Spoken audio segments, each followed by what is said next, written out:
ძვირფასო რადიო მსმენელებო, ეთერშია შუადღის პოლიტიკა რადიო სივრცის ეთერში FM 98-სა და 5-ზე. მაუწყებლობთ გაზაფხულის ქუჩის სტუდიიდან, მე გახლავართ გურამ ნიკოლაშვილი. დღეს ორშაბათია 20 იანვარი და ვიწყებთ შუადღის პოლიტიკის მეორე სეზონს. 14 საათი და 9 წუთია თბილისის დროით შუადღის პოლიტიკის მეორე სეზონის ფოკუსში მოქცეულია მე-11 მოწვევის საქართველოს პარლამენტი და მასთან დაკავშირებული მოვლენები, როგორც წარმართავს საკანონმდებლო ორგანო ქვეყნის პოლიტიკას, რა მიზნების, სირთულეების და წინააღმდეგობების დაძლევა უწევს მას. დღევანდელი ეთერის ფოკუსში კი არც თბილისი, არც ბრიუსელი, არც კიევი ან მოსკოვი, პეკინი თუ ანკარა და არც ჩელიაბინსკია, არამედ არის ვაშინგტონი, იმიტომ რომ დღეს არის 20 იანვარი და გაიმართება ამერიკის 47 პრეზიდენტის უკვე ასევე 45 პრეზიდენტად ნამუშევარი დონალდ ტრამპის ინაუგურაცია. ალბათ დაახლოებით ახლა აქედან 7 საათში ჩვენთან საღამოს დროით და ეს არის არ არის ჩვეულებრივი ინაუგურაცია, ეს არის ეპოქალური მოვლენა. ჩვენი ეთერის სტუმარია გიორგი გვიმრაძე, საზოგადოებრივი მაუწყებლიდან, პლატფორმა 42 პარალელის მესვეული და დამფუძნებელი, პოდკასტი და კლient ანალიტიკური ჯგუფის ხელმძღვანელი და ჩვენ გვაქვს ჩვენი კიდე პერსონალური ბიოგრაფია, რომელიც უკავშირდება სწორედ ტრამპის ესეთი მომენტების გაშუქებას, როცა იყო მისი პირველი არჩევნები და შემდეგ ინაუგურაცია, მაშინაც ერთად საზოგადოებრივი მაუწყებლიდან ჩვენ ამ მოვლენებს პირდაპირ ეთერში ვაშუქებდით და ეხლა ძალიან სიმბოლურია, რომ სწორედ დღევანდელ დღეს გვეწვია და მთლიანად ჩვენ ვილაპარაკებთ გარკვეულწილად ამ თემაზე. რომ გავიხსენოთ 2022 წლის 24 თებერვალი, მიუხედავად მიმდინარე დაძაბულობისა, რაც მაშინ იმ პერიოდში იყო, მსოფლიო უცებ ერთდილას გაიღვიძა სრულიად ახალი რეალობით. მან მოისმინა იმ ღამეს ჩაწერილი ან მანამდე ჩაწერილი ვლადიმერ პუტინის მიმართვა, მისი პრეტენზიები, ეგრეთ წოდებული კოლექტიური დასავლეთის მიმართ და შეიჭრა უკრაინაში, რითაც მინიმუმ შეიძლებოდა იმის თქმა, რომ სამყარო აღარ იქნებოდა ისეთი, როგორც იყო მანამდე. მსოფლიო წესრიგი დაირღვა და გახდა ცხადი, რომ ეს წესრიგი უკან ვეღარ დაბრუნდებოდა. მას შემდეგ ეხლა გავიდა 3 წელი და ეხლა პირიქით მთელი მსოფლიო უკვე რამდენიმე თვეა აი ესე გამალებით ელოდება ამ მომენტს დღევანდელ დღეს, როდესაც ასევე შეიძლება რომ ეს მსოფლიო შეიცვალოს და გახდეს სრულებით განსხვავებული და ახალი, თუ შეიძლება პუტინს უწოდოთ ერთგვარი ანტაგონისტი, რომელმაც არსებული წესრიგი უბრალოდ ააყირავა და რაღაცა აჯანყდა ამ ყველაფრის წინააღმდეგ და მის მიერ დაწყებული ომით, დონალდ ტრამპს შეიძლება უწოდოთ პროტაგონისტი, ის თავარი გმირი, რომელიც შეეცდება რომ უკვე გაფორმებულია, რომ ძველი წესრიგი აღარ არსებობს, მაგრამ როგორი იქნება ახალი წესრიგი და რომ დაალაგოს ეს ახალი წესრიგი, ახალი მსოფლიო არქიტექტურა და სწორედ ეს ხნის აი ამ 20 იანვარს განსაკუთრებულ თარიღად. ამიტომ გიორგი, პირველ რიგში დავიწყოთ ძალიან მოკლედ, სანამ სხვა საკითხებზე გადავალთ. არა მხოლოდ ვინ არის, არამედ რა არის დონალდ ტრამპი როგორც მოვლენა, ტრამპიზმი როგორც მოვლენა მის მეორე კადენციაში თუ შეიძლება ამაზე ლაპარაკი და ტრამპის ინაუგურაცია როგორც მოვლენა რა მნიშვნელობის მატარებელია. კი ბატონო, მადლობა გურამ მოწვევისთვის და მივესალმები თქვენს მსმენელებს და მაყურებელს. გულოცავ ნათლისღებას, რომელიც გუშინ იყო.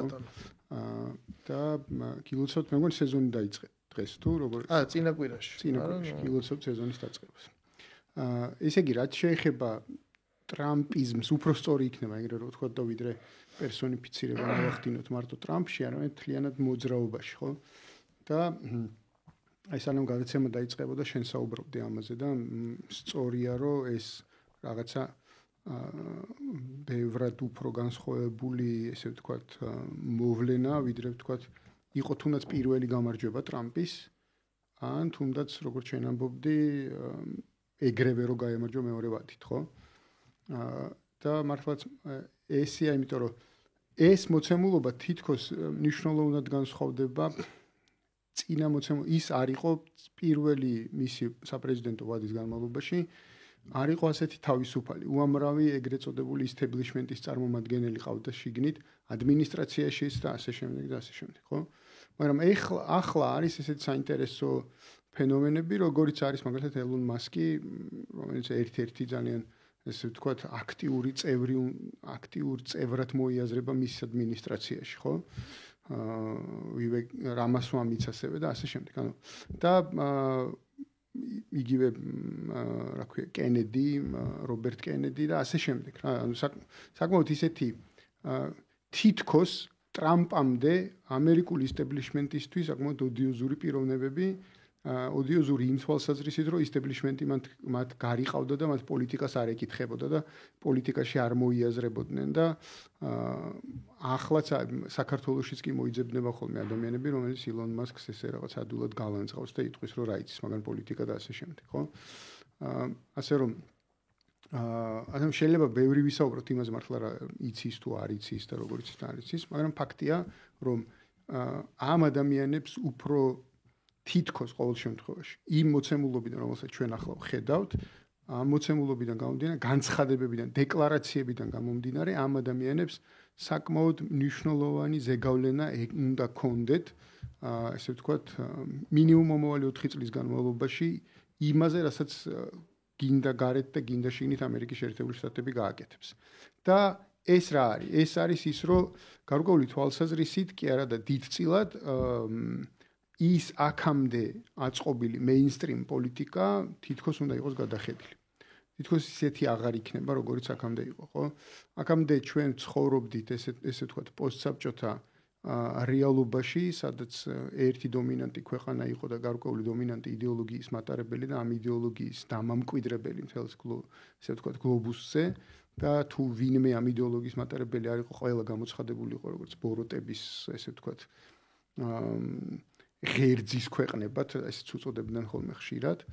სხვადასხვა ტრამპსაც გამოუყენებია არაერთხელ ეს ტერმინი, ხო, ბოროტების ღერძი და ის 4 სახელმწიფო, რომელსაც ხშირად მოიაზრებენ ხოლმე ამ ბოროტების ღერძში, მასაც დაუსახელებია, ეს არის რუსეთი, ირანი, ჩინეთი და ჩრდილოეთ კორეა. ამ ბოროტების ღერძს ისიც ხშირად მიმართავდა, თუმცა საინტერესოა თუნდაც რიტორიკის დონეზე, როგორ არის შეცვლილი მისი ეს დამოკიდებულება და ბოლო მისი განცხადება, რომ სი ძინპინთან ერთად მზად არის ყველაფერი გააკეთოს მშვიდობის სასამყარებლად. ჩვენ მსმენელებს რა აუხსნათ, როდესაც ჩვენ გვახსოვს 2016 წელი, ჩვენ რის შემსწრე გავხდით, ჩვენ ნახებთ ამერიკული celebrity ფიგურა, ნიუ-იორკელი, რაღაც ესეთი წარმოშობით, ყველანაირად, რომელიც მაშინდელი გაგებით deep state-ს დაეყო, ანუ რაღაცა რუსულად ღრმა ერი ქვია, ხალხი, რაღაცა აი ამ ხალხს, რომელიც პრაქტიკულად აუჯანყდა იმ წესრიგს და იმ უსამართლობებს, რაც მაშინ დაგროვდა და ეს დაგროვდა 2008 წლის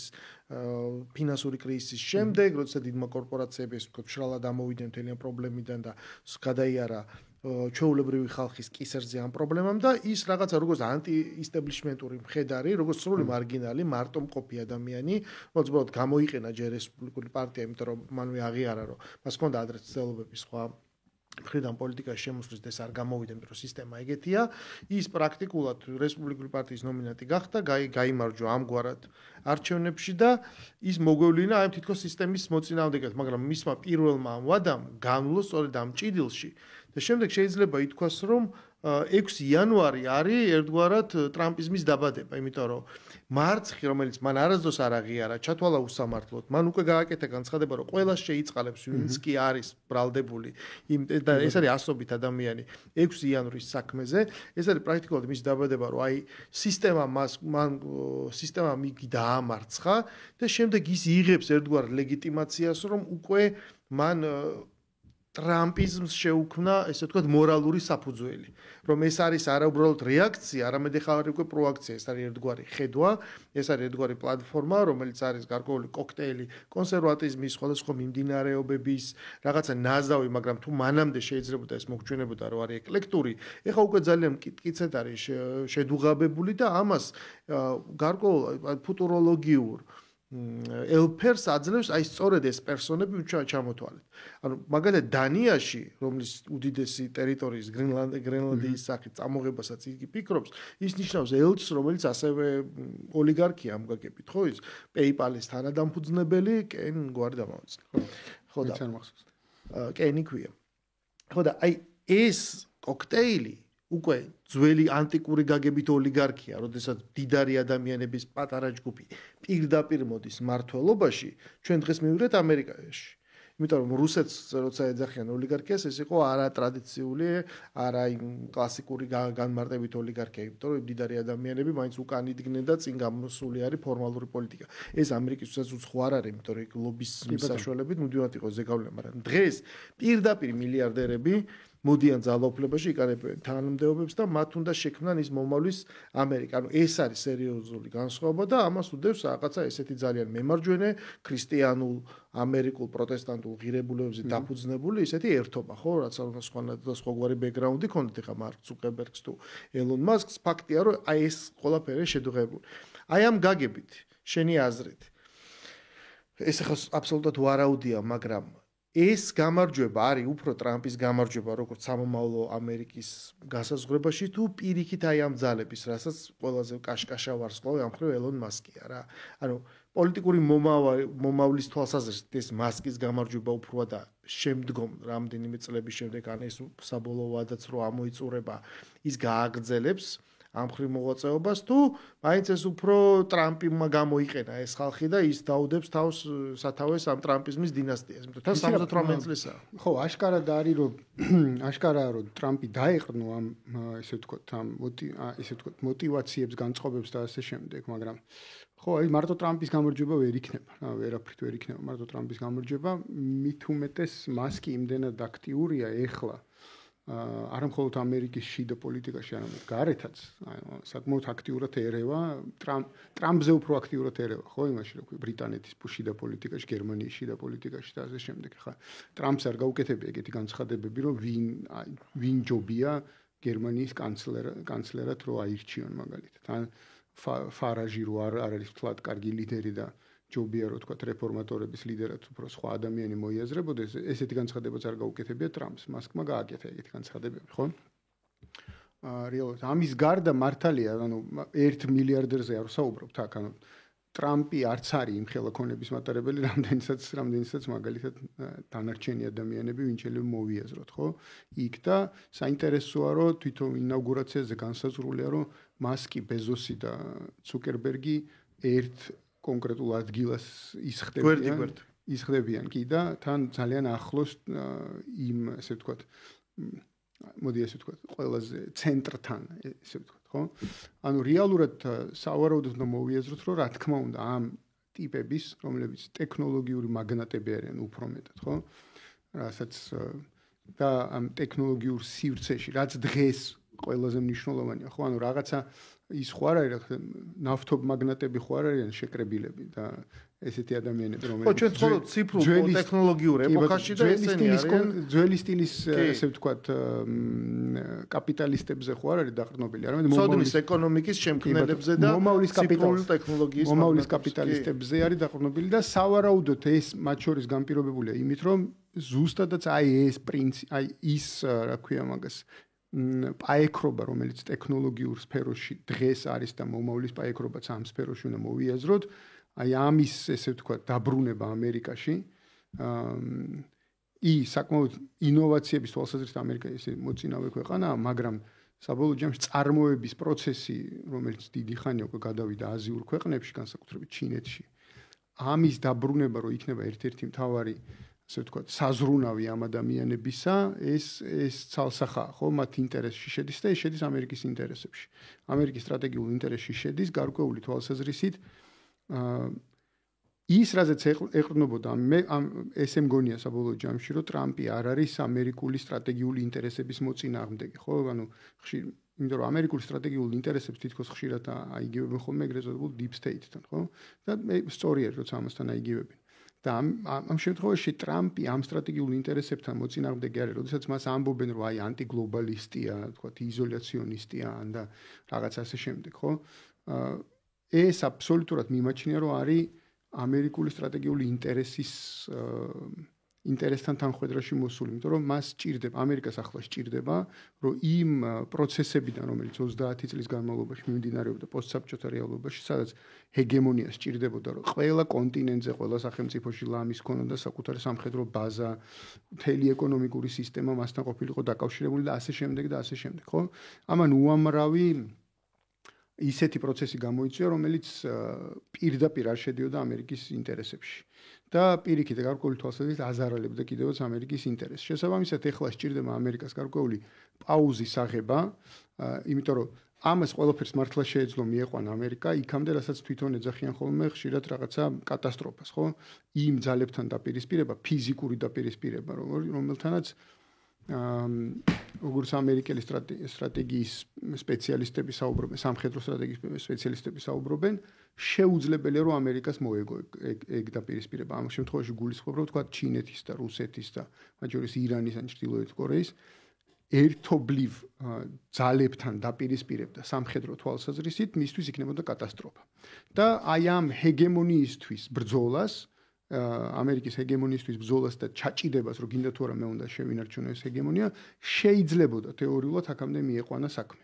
რომ ამათთან დაპირისპირებამდე მისულიყო ეს საკითხი. ამიტომ ამ წუთას უმჯობესია თითქოს რომ მოდი ჰეგემონიაზე ცოტა ხანი უარი ვთქვა და დავშოშმინდეთ, გავჩერდეთ, დაულაგდეთ ჩვენივე რესურსი მოვიკრიბოთ, იმიტომ რომ ჩვენი რესურსი გაფანტულია ახლა, ხო? უამრავ ბაზას ვინახავთ, უამრავ ქვეყნებს, სახელმწიფოებს ვინახავთ, რაღაც ფულს გზავნით იქ, აბსოლუტურად უსარგებლოს, ხო? აი მაგალითად რო ავიღოთ ის თანხები, რომელიც საქართველოში იხარჯებოდა და საქართველოსთან მიზერია იმ დანახარჯებთან, რასაც ამერიკა ხარჯავს ქვეყნის გარეთ, ხო? რაც საქართველოში იხარჯებოდა მაგალითად ეგრეთ წოდებულ სამოქალაქო სექტორზე, დღეს რომ ეს ყველაფერი აბსოლუტურად უსარგებლოა და რომ არაფერში არ არგია ამერიკის შეერთებულ შტატებს, ეს ფაქტია, ხო? კი, გარკვეული დისკომფორტის შექმნა ამ ძალებს შეუძლიათ, რომლებიც გარედან ფინანსდებიან, გარკვეული დისკომფორტის შექმნა მათ შეუძლიათ ასე შემდეგ, მაგრამ საბოლოო ჯამში რაც ყველაზე მნიშვნელოვანი, ისინი დისკომფორტს კი ქმნიან, მაგრამ მათ არ აქვს საზოგადოების მხარდაჭერა. რეალურად საზოგადოება მათ ხარს არ უჭერს არც NGO-ებს და არც ოპოზიციურ ძალებს, ხო? მაგრამ ეს ხო არ არის რომ კი არ გავჩერდეთ, არამედ უბრალოდ ჩვენი ეროვნული ინტერესის კალიბრაცია გავაკეთოთ. ეს ხომ არ ხდება, ქართულად როგორ ვთქვათ, redefine-ი, თავიდან განსაზღვრება ამერიკული სტრატეგიული ინტერესის. იმიტომ რომ რასაც შენ ლაპარაკობ, ეს არის ხა ამერიკაში ხო ხდება ყველაფერი ბიზნეს ენაზეა და ითვლიან, ეს არის ტოქსიკური აქტივებისგან განთავისუფლება. ის რომელიც წამგებიანი და ყველაზე ნათელი მაგალითი ალბათ ავღანეთის კამპანია შეიძლება ითქვას, ჩასწრებული ტრილიონები და ერთ დღეში დაკარგული ქვეყანა. აღმოსავლეთის ყველა. მოდი ამისგან განთავისუფლდეთ, მაგრამ ეს არ ნიშნავს ჰეგემონიაზე არათუ უარის თქმას, არამედ პირიქით გაძლიერებას. მაგრამ იმისათვის რომ მან ეს განახორციელოს, ანუ ხელახლა შემოსაზღვროს reshape, რასაც ქვია ამერიკა, ამისთვის მას სჭირდება დაუბრუნდეს, რაც უნდა სასაცილო იყოს მეორე მსოფლიო ომდელ რეალ პოლიტიკის საფუძვლებს. ანუ ეროვნული ინტერესი, რაც ნიშნავს იმისათვის რომ კონტროლი მიიღოს, ხო? სავაჭრო გზები, რაღაც კონტროლი, გლობალური დათბობა, არქტიკა დგება, დნება, იღებს ის უკვე უმოკლესი სავაჭრო მარშრუტები შეიძლება გაჩნდეს და ის ხვდება რომ აი ამ სამომავლო, თქვათ 2050 წლის აი ამ პერსპექტივაში, რამდენიმე 10 წლეული ამ პერსპექტივაში ძალიან წამგებიან პოზიციაშია. და მას სჭირდება და ჩვენ ვიღებთ იმას, რაც იყო გაუგონარი და ალბათ ორი თვის წინ ამას ვერავინ ვერ ივარაუდებდა, რომ შეიძლება ამერიკის პრეზიდენტი ადგეს და პირდაპირ ღიად ილაპარაკოს სხვა სუვერენული ქვეყნების ან მთლიანად ან ნაწილობრივ წამოღებაზე. მაგრამ და აქ ყველაზე დიდი ფარისეულობა, რაც შინაღირსი ხანდახან გამოვეხმაუროთ ხოლმე ჩვენთან მიმდინარე პროცესებს, არის ის ფარისეულობა, როგორითაც აი ამ განცხადებებს რადუმილითაც ხვდება ის ეგრეთ წოდებული ლიბერალური წრე, რომელიც ისევ ველაპარაკება რაღაცა როგორ თქვა, რომელი წლის, ალბათ 2001 წლის ჭყალებში იდეალებით, როცა დემოკრატიის ექსპორტი ეს იყო ცივილიზაციის თავარი განსაზღვრელი, ხო? ხო და ანუ აი ეს რეალობები ცხადია, რომ დაიწყო როგორც უკვე ვთქვი, უკრაინის ომით, მაგრამ ეხლა ხდება პრაქტიკულად დუმილით ხდება უკაცრავად, არა მხოლოდ დუმილით ხდება, არამედ ძალიან ესე წყობრად დაეწყნენ და წავიდნენ ინაუგურაციაზე დასასწრებად, რა, ანუ მეცაც არა შეიძლება უტიფრობით, ანუ თვითონ გუშინ მე ვლაპარაკობდი იმას, რომ პარლამენტი არის რუსეთის აგენტი. არა, ეგეც არ არის მნიშვნელოვანი, რომ რას ლაპარაკობდი გუშინ, არამედ ანუ თუ შენ ამბობ, რომ აი ეს ლიბერალური იდეები არის მნიშვნელოვანი და ყველაზე მაღლა დგას, ყველაფერზე მაღლა დგას. ნუ კარგი, თქვა ხმას ვერ იღებ, იმიტომ რომ ჰეგემონის პრეზიდენტია, ხო? მაინც იქ ნუ ჩადიხარ ახლა როგორც დიდ ზეიმზე და ორბანიც კი არ ჩადის. ხო, ნუ რატო არ ჩადის ეგ გასაგებია. არა, ხო, ფაქტია რომ არ ჩადის. ხო, მაგრამ გავიგე რატომაც არ ჩადის, მაგრამ რაღაცა პროტესტი იმისთვისაც არ არის. დუმარე პროტესტი მაინც გამოხატე ლიბერალური ღირებულებების დანგრევის გამო. ხო?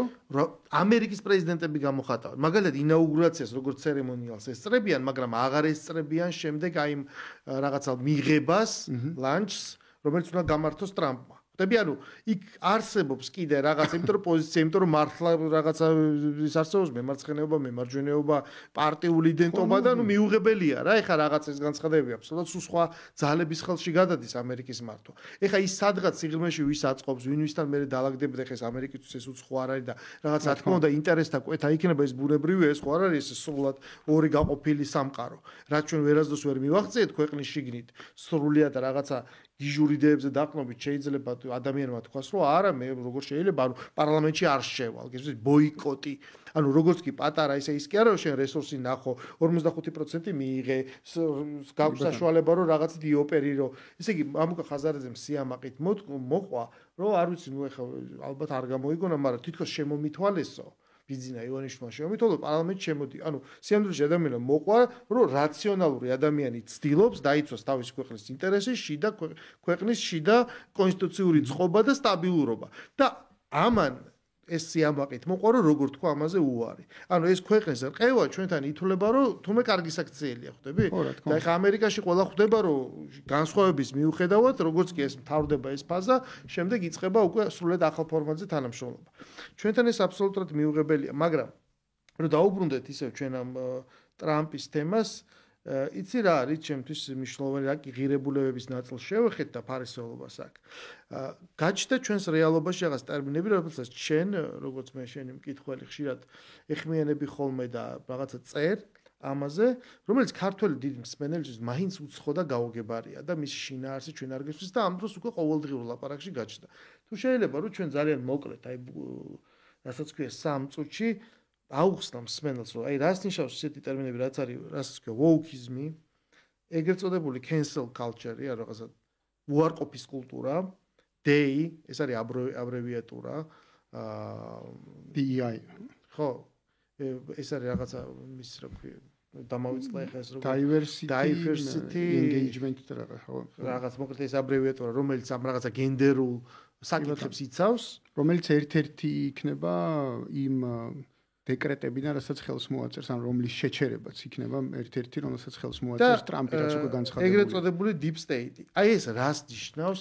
რა საქმე აქვს ამას საქართველოსთან და ჩვენთან და საერთოდ შეიძლება თუ არა რაღაცაად გვეხებოდეს ანუ ეხა wokeism-ი ისეთი თემა რო არ მოვყვეთ ახლა გძელ საუბარს იმიტომ რომ დღეს ამ რეფორმაც მიიღო თავის დროზე 60-იან წლებში 70-იან წლებში ეს რა ეხებოდა ძირითადად მაინც ეხებოდა ესე ვთქვათ რასობრივ ჩაგვრას და ამ რასობრივ ჩაგვრის წინააღმდეგ მოქმედებას ამერიკაში რა არის woke-ი გამოღვიძება ეს გამოღვიძება ხო გამოღვიძება ოღონდ აფრო-ამერიკული ესე ვთქვათ სლენგზე woke და არა awaken მაგალითად ხო და შესაბამისად მაგრამ დღეს ამას მიღებული აქვს უკვე ის ფორმა როდესაც რეალურად ეს არის ძალადობის ესე ვთქვათ ინსტრუმენტი გარკვეული იდეოლოგიის მატარებელი ადამიანების ხელში ეს არის იდეოლოგიური ძალადობის ინსტრუმენტი, რომელიც მიმართულია ყველა ასე ვთქვათ იმ ადამიანის წინააღმდეგ, რომელიც ეწინააღმდეგება ამ დამკვიდრებულ დღის წესრიგს, სადაც შედის ეს გენდერული პოლიტიკები, იდენტობის პოლიტიკა თუ ასე შემდეგ და ასევე პრინციპში, ნუ რასობრივი პოლიტიკა შედის ამაში და ყველაფერში, მაგრამ მთლიანობაში რომელიც დღეს აი ამ ასე ვთქვათ, განსხვავებული იდენტობის მატარებელ ადამიანებს აყენებს პრივილეგირებულ მდგომარეობაში და ყველა სხვა დანარჩენს უბრალოდ მეორე ტერმინის განმარტებას რო შემოიყვანეთ უკვე აქ cancel culture-ს უქვემდა, ანუ გაუქმების კულტურას უქვემდებარებს, ანუ ყველა სხვა დანარჩენი ადამიანი უბრალოდ გარიყულია მთელი საჯარო სივრციდან, ხო? ანუ ჩვენთანაც გვაქვს ამის გამოცდილება, მაგრამ ამერიკაში განსაკუთრებით არის, ანუ პირველი ტრამპის პირველი გამარჯვების დროს დაიწყეს ყველა უცებ რატომღაც საუბარი იმაზე, რომ თურმე მართლაც და მთელმა მეინსტრიმ მედიამ არაფერი იცოდა იმის შესახებ, რითი და როგორ ცხოვრობენ ცენტრალური ამერიკის შტატები და ის ადამიანები რას ფიქრობენ და ასე შემდეგ და თურმე აი ამ უცოდინრობის და გამო ვერ გათვალეს ის, რომ ტრამპს მართლაც შეეძლო წარმატების მიღწევა, ხო?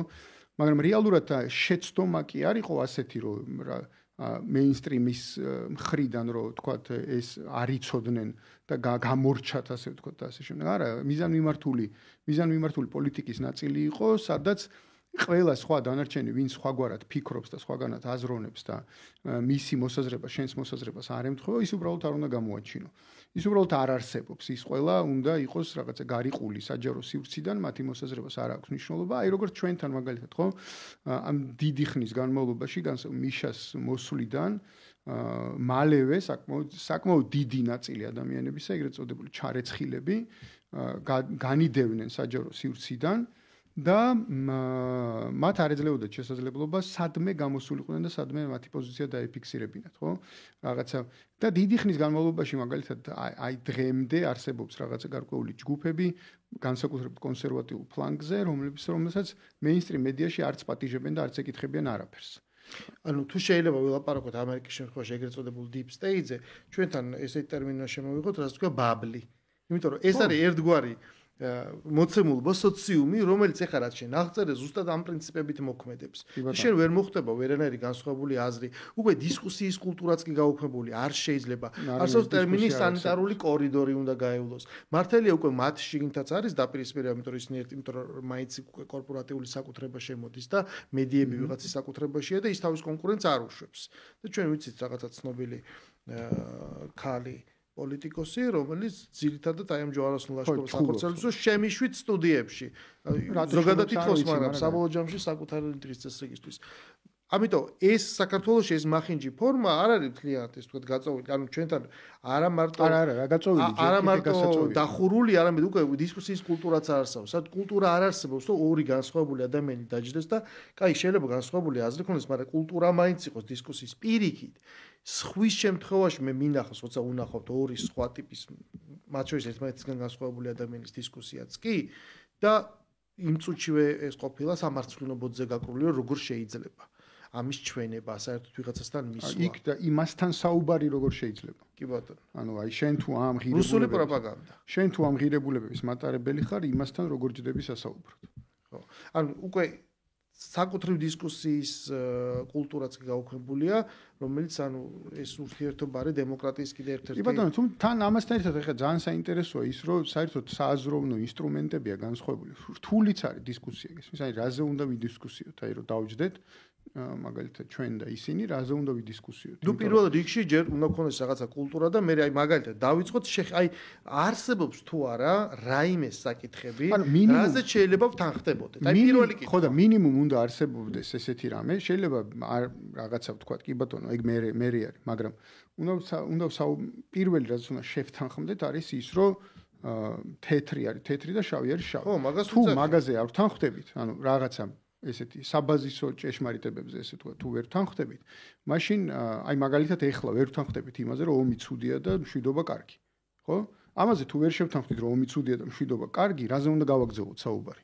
ანუ აი რა თემა უნდა შემოვიტანოთ? ანუ ეს დღევანდელობაში არის მოცემულობები, როცა შეიძლება ისტორიაში ყოფილა რომ ომი კარგი. შეიძლება ვერ შევთანხმდეთ იმაზე, რომ ისა რა ქვია, ომი რეალურია თუ არ არის რეალური.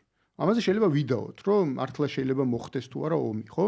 მაგრამ თვითონ ფაქტზე, რომ ომი ცუდია თუ კარგი, ამაზე უпроსორეთ თვითონ აი ამ მოცემულობაზე, ღირებულებაზე, როგორც ასეთი რომ ომი ცუდია თუ კარგი, ამაზე უნდა შევთანხმდეთ. ხო არსებობს დასავლური ფრაზა, რომ ვთანხმდებით იმაზე, რომ ვერ ვთანხმდებით. ეს პირველ რიგში აჩვენებს სულის კვეთებას, ისე იგი ჩვენ ლაპარაკი შეგვიძლია და მე ვერ შევთანხმდით, მაგრამ დღეს ესეც კი აკრძალულია, მიხვდი?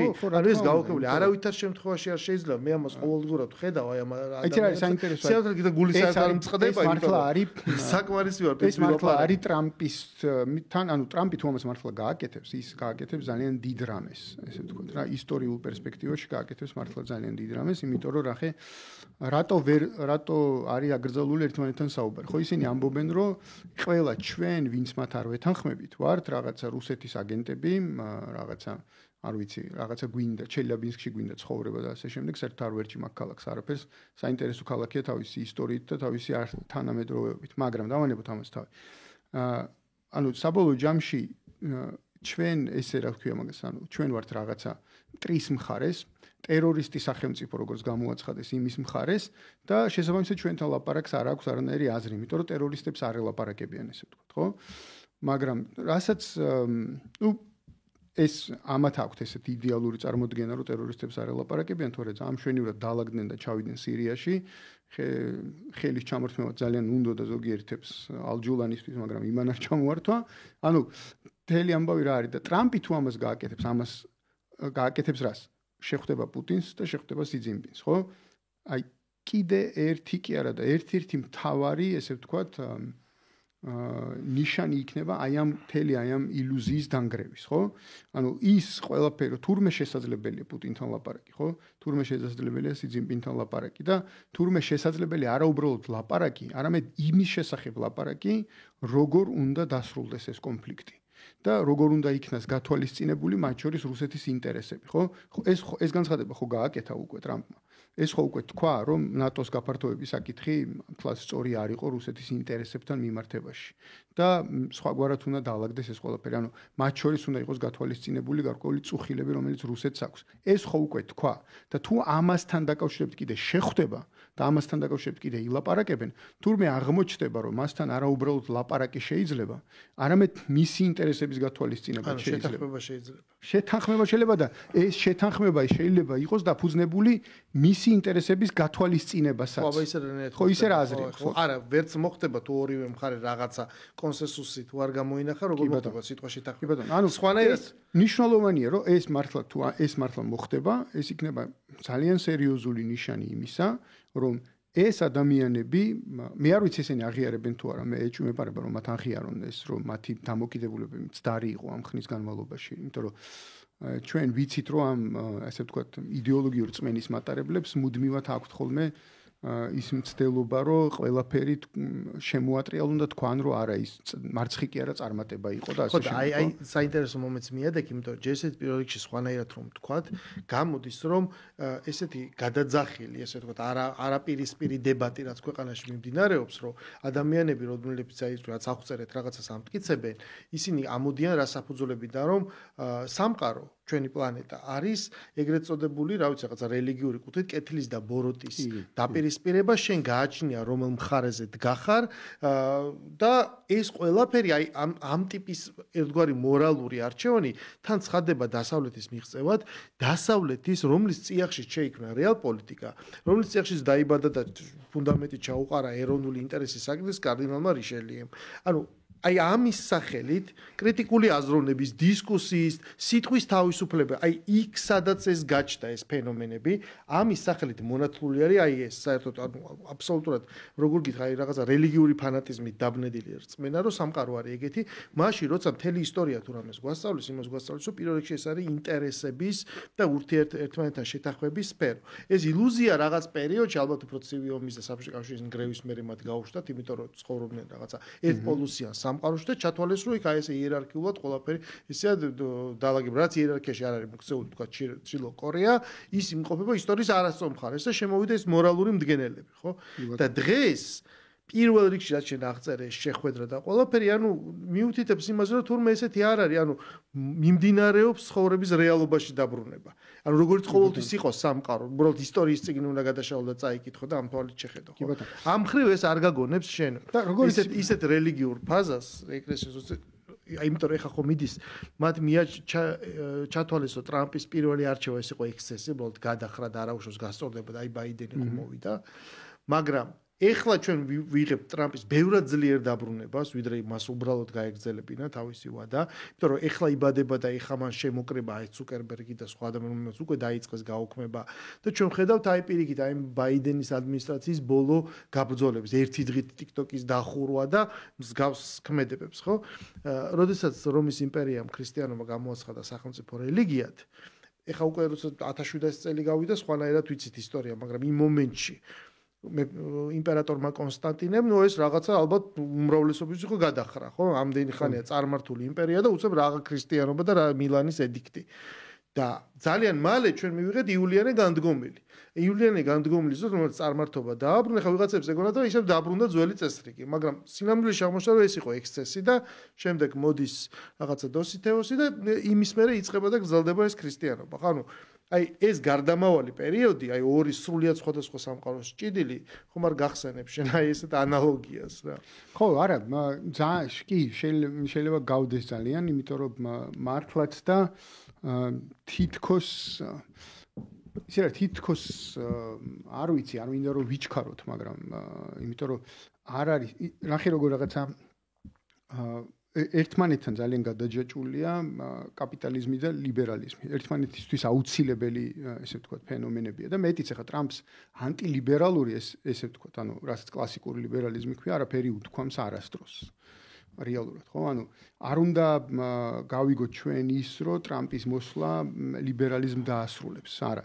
თუმცა ამან არა, ლიბერალიზმი რა არის ამაში? ხო, მაგაში ჩვენთან მაგალითად პრეზიდენტი რეიგანი ცნობილი იყო საბჭოთა ანეკდოტებით რა, რაც მე მაქვს ნანახია, რომ საშობაო ეპისტოლეები ქონდა პრაქტიკულად, ანუ გამოსვლები, ქადაგებები, რომელთაც ის მიმართავდა და რა ტერმინოლოგიით არის გაჟღენთილი. აქ ეგეთი რეიგანი აქ არავის არ უნდა. ეს იყო ღრმად კონსერვატორი და რა ლიბერალი არ იყო გინა ეკონომიკის მხრივ, გინა ამერიკის მხრივ. ხო, მაგაშია საქმე, ანუ მთლიანობაში ეს მომენტი არის, რომ ალბათ ის ნამდვილად დაასრულებს იმას, რაც წეგან თქვით, ვოუკიზმს, აი ეგრეთ წოდებულ და ეს რა არის პრობლემა ვოუკიზმში, ხო? ეს არის ფრაგმენტაცია სოციუმის, რა, ანუ საზოგადოების აბსოლუტური ფრაგმენტაცია, დაყვანა რაღაცა აბსოლუტურ, ესე ვთქვათ, ატომებამდე საზოგადოების წევრების, რომელსაც ერთმანეთთან აღარ აქვს არანაირი კავშირი, ერთმანეთზე არ გააჩნიათ არანაირი ზრუნვა, არანაირი პასუხისგებლობა, ხო? ანუ მთელი პრობლემა ვოუკიზმისა მაგაში მდგომარეობს, რომ მე და გურამს არაფერი ერთმანეთთან არ გვაკავშირებს, იმდენად იდენტურები ვართ, იმდენად და მთელი აქცენტი გადადის იმაზე, რაც ჩვენ გვაპირისპირებს. კი ბატონო, აუცილებლად. ეს ჭამს ყველა სხვა. კი, იმიტომ რომ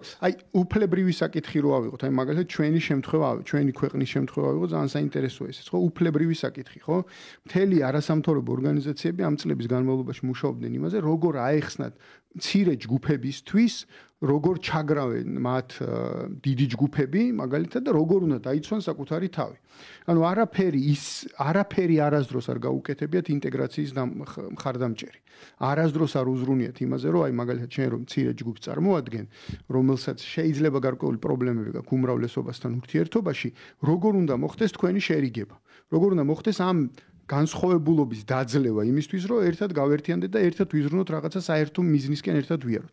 არა, პირიქით, მუდმივად ხდებოდა ხაზგასმა იმაზე, რა განსხვავება. გაუცხოვება და არა ის უმრავლესობაში ჩართვა. აუცილებლად. შეწყნარება. მაგალითად რო ავიღოთ ჩვენი იმის, რა ქვია, 2004 წელს მიღებული განათლების ეროვნული გეგმა, თუ რა ქვია, მიზნები უпростоრად, რა.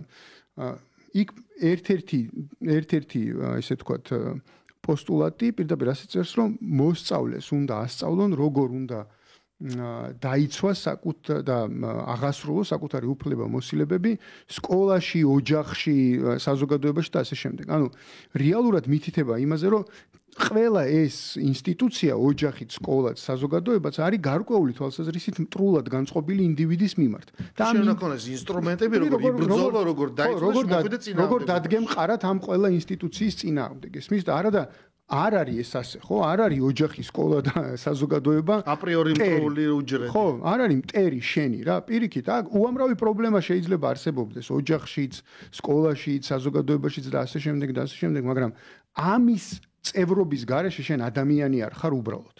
იმიტომ რომ შენ ადამიანად ყალიბდები მხოლოდ მაშინ, როდესაც სხვა ადამიანებთან გაქვს ურთიერთობა.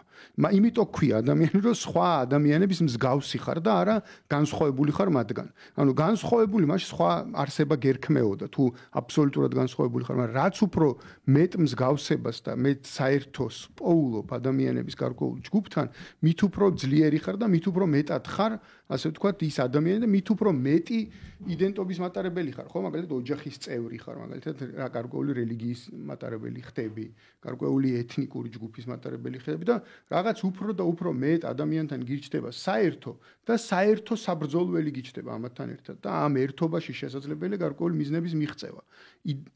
ინდივიდებს არ შეუძლიათ დიდი მიზნების მიღწევა. მაგრამ მათ ჯერ დაწავიდა ლაპარაკი უფლებებზე და შემდეგ რაღაც გარკვეული უმცირესობები, რომლებიც აი ამ იდეით გაიჟღინთნენ, რომ მე სხვანაირი ვარ და ჩემი პრაქტიკულად მოვალეობაა, რომ შენ უნდა მოიღო ხმა. ანუ კარგი ცოლი არის ის ცოლი, რომელიც ის კი არა სახლში რაღაცნაირად მოაგვარებს, მაგალითად ოჯახური ძალადობის პრობლემას, არამედ რომელიც ამბოხდება, გამოვა ხმა მაღალი იქნება, იტყვის, ამას გამოიტანს სააშკაროს, ანუ ეს ქცევა არის წახალისებული, ამავე დროს ის ბოლშევიკური ქცევები არ მოგწონს, რაღაცა მაშინ არსებობდა ეგეთი მიდგომები, ხო ხდები რაღაც საჯარო დაგმობა, რაღაც ოჯახის მამის ასე შემდეგ და მე ოღონდ შენ კი იძახი რომ თითქოს რაღაცა ერთობას ებრძვი, მაგრამ ამავე დროს ხდება აი ამ უმცირესობით იდენტიფიცირებული ღიად გამოსული წერტილების შეკრება ერთგვაროვან მასად, რომელიც მე ადგენს უკვე გარკვეულ წესებს. იმიტომ რომ არსებობს არასამთავრობო სრულიად სხვადასხვა თემატიკაზე მომუშავე ჯგუფების, მე უკვე კოალიცია, რომელიც უკვე დიდი იდეებისთვის გამოდიან ერთად. რაც ბუნებრივია, იმიტომ რომ ადამიანის ბუნებაა ეგეთი. ხო, და აი ეგ პარადოქსი მივიღე. იმიტომ რომ პარადოქსი იმაში მდგომარეობს, რომ უმცირესობების უმრავლესობა. პარადოქსი იმაში მდგომარეობს, რომ ადამიანები დაუპირისპირდნენ ადამიანის ბუნებას. ანუ ბუნებასთან მოვიდნენ კონფლიქტში. ესმის, ანუ ბუნება არის ასეთი. მას სჭირდება კოალიცია სხვა ადამიანებთან ერთად. იმიტომ რომ რაღაცა იმ კატაკლიზმების წინააღმდეგ, რომელიც მის წინააღმდეგ შეიძლება არსებობდეს, მარტო ვერ იბრძოლებს. ინდივიდები საკმაოდ დიდი საქმე აქვს ინდივიდებს გაკეთებული კაცობრიობის ისტორიაში. კაცობრიობის ისტორიაში ინდივიდებს საკმაოდ დიდი საქმე აქვს გაკეთებული, ცხადია, მათი გამოგონებები იქნება, შემოქმედება და ასე შემდეგ. მაგრამ არაფერი ეს არ იქნებოდა ღირებული თუ ამას არ გაიზიარებდა კაცობრიობა, ხო? თუ კაცობრიობა იმ სოციუმის და იმ გარკვეული სასათბურე წიაღის garaშე ვერცეთი ინდივიდი, ანუ ვერ დაიბადებოდა ეხა ის რა ვქო მიქელანჯელო სადღაც იმაში. რა თქმა უნდა და რა თქმა უნდა და მაგრამ ამასთან ერთად ძალიან მნიშვნელოვანია რომ ეს გააზრებულია მთელი კაცობრიობის მიერ. ისმის ანუ თელმა კაცობრიობამ თქვა რომ ეს არის ღირებული ჩემთვის, იმიტომ რომ უამრავი რამე შეიძლება ჩვენ არ ვიცით რაც ინდივიდებს გაუკეთებიათ, იმიტომ რომ არ მიიღო უბრალოდ საზოგადოება, ხო? არ გახდა და ის თავის. ეს საზოგადოების და ინდივიდის მიმართება, როგორ ჰარმონიული ურთიერთმიმართება, როცა ორივე მხარე სარგებლობს სიკეთეებით. ნამდვილად და ესენი ამ თავისი ქცევით დაუპირისპირდნენ სწორედ ამას. ამ ადამიანის ბუნებას, რომ ის ქმნის და ქმნის სხვა დანარჩენი ადამიანებისთვის, არა საკუთარი თავისთვის, არამედ სხვა დანარჩენი ადამიანებისთვის, ხო? ეს ყველა ეს შემოქმედი ქმნის, იმიტომ, აი ხა მაგალითად რო ავიღოთ, ხო? ანუ ყველა ადამიანი, ვინც გარკვეული პერიოდში ქმნიდა, მაგალითად, შექმნეს გარკვეული ვაქცინა, ან რამე წამალი გამოიგონეს და ასე შემდეგ.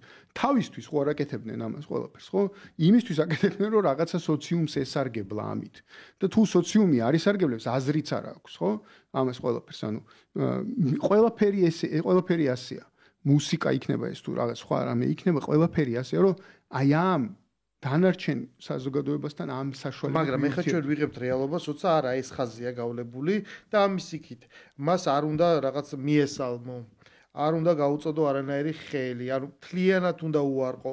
მეტიც თუ სადმე შემთხვევით გადაგიკვეთა, შეგიძლია ჩააფურთხო მის საკვებში. კი ბატონო. ანუ ხო შეგიძლია მაგალითად რომ არ მიიღო, უთხარო არა, ანუ კულტურის ყველაზე უბედურება ჩემთვის რაც არის, ეს არის არანაირი განსხვავებული აზრი, არამედ ისაც არის ცივილიზაციის თავარი მიღწევა, კულტურა, ურთიერთობის კულტურა. ხო, როცა არსებობს ან ქვის ჩარტყმა, სროლა, ანუ ესეთი რაღაცა პიროყოფილი თემური წყობილება, პირდაპირ გამოხატულება ამ რაღაცა ურთიერთობის სხვადასხვა სოციუმის შორის, მაგრამ ჩვენ მივიღეთ რაღაც ცივილიზაცია, ხო, კულტურა, რითაც სიტყვით ხდება ამის მოგვარება. აი ამის უარყოფა ხდება, აი ამ თავარი საფუძვლის გამოცლა და შემდეგ აი ამ მახინჯი ფორმების ნაცვლად, ანუ რა ვიცი, საწამლავი ჩაუყარე. აბსოლუტური მახინჯია. საერთოდ აი რა პერვერსია, ანუ აბსოლუტური სიმახინჯია და უმწეობის გამოხატულება. ან საკუთარი თავის მიმართ არ უნდა გაგიჩნდეს, მე ხო ადამიანი ცოდვას ჩაიდე რაღაცა, მე შეგწხვება საკუთარი საქციელი. ეს ადამიანური მომენტია. ხო, იმედი ვიქონიოთ, რომ შერწხვება თოდესმე, იმიტომ რომ არა უბრალოდ ჩაფურთხება, არამედ ვიღაცას დაუწერია ამას წინათ სადღაც მოვისმინე ეგ ამბავი, რომ შებილწულ ხელს უსვამდით პურზეო და რაღაცეებზეო, ესე იგი რომელიღაც რესტორანში, სადაც ვიღაც მე მგონი მოსამართლეები, სადაც ასე ვთქვათ, იყვნენ შეკრებილები. და აი ესე რაღაცა, ესე შებილწულ ხელს უსვამდით პურს და ხაჭაპურს და რაღაცეებსო და ესე მიქონდაო მათთანო, ვითომ ესე ვთქვამთ, იმათ რა ქვია, მიმტანებს თუ რაღაც ასე შემდეგ, დაწერა რომელიღაც აქტივისტმა, რომ ჩემი მეგობრები მუშაობენო იქო და ასე შემდეგ. ანუ თავისთავად ეს ფაქტიც რომ არ ვიცი მართალია თუ ტყუილია, ანუ ეს მართლა მოხდა თუ არ მოხდა, ხო?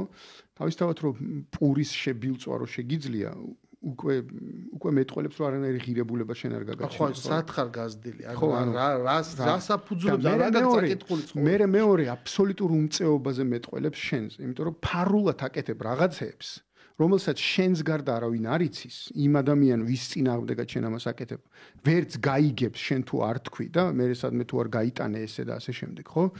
და რა შედეგი რა გაქვს? შედეგი არის, ნახე, არსებობს ეგეთი ონლაინ განზომილება და მხოლოდ იქ შეგაქებენ. კი, აი ეს არის იქ გაჩნდა რაღაც ვირტუალური, აი ბაბლში სამყარო, ოღონდ ეს მხოლოდ ვირტუალური ონლაინ საქართველო. ხო არსებობს ზეციური საქართველო და მიწა. იქ უკვე გაჩნდა მესამე ონლაინ საქართველო, სადაც ესენი არიან ეს ბაბლი, იმიტომაც არის კარგი ტერმინი, რომ მხოლოდ იქ არსებობენ რა. იქ არიან წევრები, იქ აყოჩაღებენ ერთმანეთს. ამიტომაც შეიძლება რომ ჩვენ აი ეს რაღაც ატომიზებული უმცირესობის ერთობა გახდა ეგრეთ წოდებული ბაბლი.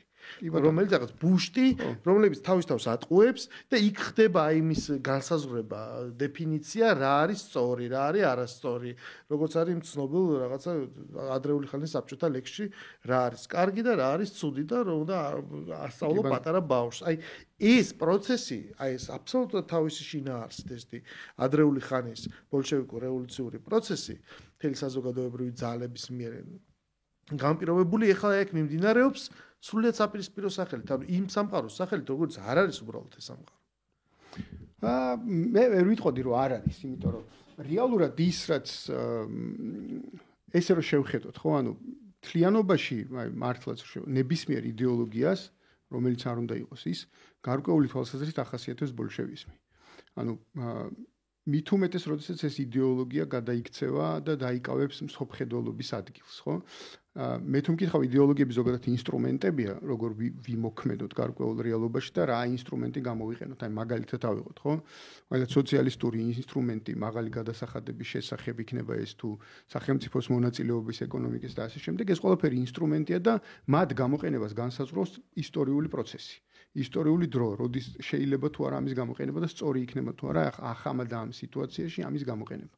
მაგრამ როგორც კი ის იძენს, თქვათ, მსოფლმხედველობის ხასიათს, ის აუცილებლად შეუძლებელია მან აიცილოს თავიდან ბოლშევიზმის ელემენტი, იმიტომ რომ მსოფლმხედველობა აუცილებლად გამორიცხავს სხვა მსოფლმხედველობების არსებობას. და არ უშვებს მათ არსებობას, ასე ვთქვათ, და აუცილებლად მიიღებს ამ ფორმას, რა ფორმაც ახლა მიღებული აქვს რა. კი ბატონო, ჩვენ მოკლედ ცოტა გადამოვედით საშინაო საკითხებზე, აუცილებლად ჩვენ თავარ თემას, მაგრამ ამ ეტაპისთვის ჩვენ ამას იმიტომ რომ ჩვენ ის საგარეო პროცესიც გვაინტერესებს ჩვენთან მიმართებაში და ხო, მაგრამ აიც მე მგონი საინტერესო დისკუსია გამოგვივიდა ამ ფუძემდებლურ და მთავარ საკითხთან, რომელიც დღევანდელ დღეს უნდა აღვენიშნა. ჩვენი დღევანდელი გადაცემა დასრულებულია, დავბრუნდებით ეთერში ხუთშაბათს და უკვე გავაგრძელებთ რაღაც ერთგვარად შეცვლილი სამყაროდან ეთერს. საუბარს. ხო, დიდი მადლობა, გემშვიდობებით დროებით.